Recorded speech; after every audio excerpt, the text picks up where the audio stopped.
പിന്നെ ശബരിമല 12 ദിവസ വരവെന്ന് പറയുന്നത് 63.01 കോടി. അപ്പോൾ ഇപ്പോൾ ശബരിമലയിൽ കൂടുതലായിട്ട് തീർത്ഥാടകരൊക്കെ എത്തുകയാണല്ലോ. വൃശ്ചിക മാസമായതുകൊണ്ട് ശബരിമല സീസണാണ്. അപ്പോൾ അതുകൊണ്ട് മണ്ഡല തീർത്ഥാടനം തുടങ്ങി ആദ്യ 12 ദിവസത്തെ നടവരവെന്ന് പറയുന്നത് 63.01 കോടി രൂപ.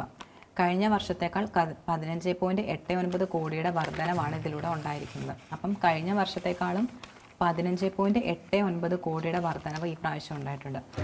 അപ്പം വിൽപ്പന വഴി 3.53 കോടി രൂപ ലഭിച്ചു. കഴിഞ്ഞ വർഷത്തേക്കാൾ 39 ലക്ഷമാണ് ഇതിന് കൂടുതലുണ്ടായത്.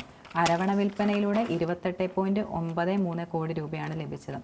9.53 കോടി കൂടുതലായിട്ട് ലഭിച്ചു. അപ്പോൾ തിരക്ക് വർദ്ധിച്ചിട്ടും സുഗമ ദർശനം ഉറപ്പാക്കാനായതാണ് നേട്ടത്തിന് കാരണമെന്നും Devaswom board president PS Prashanth പറഞ്ഞു. അപ്പം ഇപ്പം നമ്മൾ ഈ കൂടുതൽ ഇപ്പം തിരക്ക് കൂടുതലാണെന്നും അവിടെ ഒരുപാട് പ്രശ്നങ്ങളും ഉണ്ടായിരുന്നു. സൗകര്യങ്ങൾ, അടിസ്ഥാന സൗകര്യങ്ങളുടെ കാര്യത്തിലാണെങ്കിലും പിന്നെ അതുപോലെ തിരക്ക് കൂടുതലാണെന്നൊക്കെ നമ്മൾ പറഞ്ഞിട്ടുണ്ടായിരുന്നു. അപ്പം തിരക്ക് വർദ്ധിച്ചിട്ടും സുഗമ ദർശനം ഉറപ്പാക്കാനായതുകൊണ്ടാണ് ഇത്തരത്തിൽ വലിയൊരു നേട്ടം ഉണ്ടായതെന്നാണ് Devaswom board president PS Prasanth പറയുന്നത്. അപ്പോൾ പമ്പാ നദിയിലെ തുണി ഉപേക്ഷിക്കൽ, മാളികപ്പുറത്തെ തേങ്ങ ഉരുട്ടൽ തുടങ്ങിയ ആചാരങ്ങളുടെ ഭാഗമല്ലെന്ന് തന്ത്രിയും വ്യക്തമാക്കിയിട്ടുണ്ട്.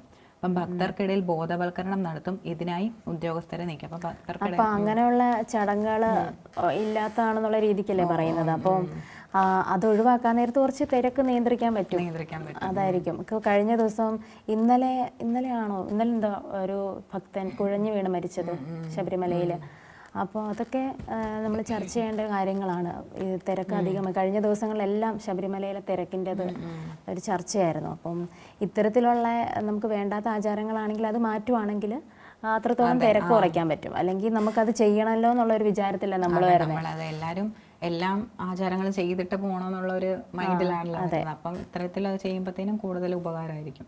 പിന്നെ സ്പോട്ട് ബുക്കിംഗ് പരമാവധി അനുവദിക്കും. അതായത് വെർച്വൽ ക്യൂ വിജയകരമാണെന്നും സ്പോട്ട് ബുക്കിംഗ് വഴി പരമാവധി ഭക്തർക്ക് സന്ദർശനം നൽകുമെന്നും Thiruvithamkoor Devaswom board president PS Prashanth വാർത്താസമ്മേളനത്തിൽ പറഞ്ഞു. അപ്പോൾ സ്പോട്ട് ബുക്കിങ്ങിനായി പമ്പയിൽ മാത്രം 8 കൗണ്ടറുകളുണ്ട്.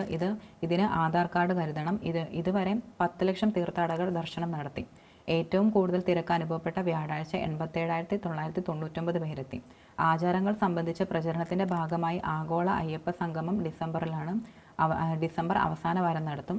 ബോർഡ് അംഗങ്ങളായ A. അജിത് കുമാർ, G. സുന്ദരേശൻ എന്നിവരും വാർത്താസമ്മേളനത്തിൽ പങ്കെടുത്തു. അപ്പോൾ സ്പോട്ട് ബുക്കിംഗ് കൂടുതലും അനുവദിക്കുമെന്നാണ് അവർ പറയുന്നത്. അപ്പം അത് വളരെ എളുപ്പവും കൂടിയാണ്. കാരണം സന്ദർശനം നടത്താനും നമുക്ക് പറ്റും.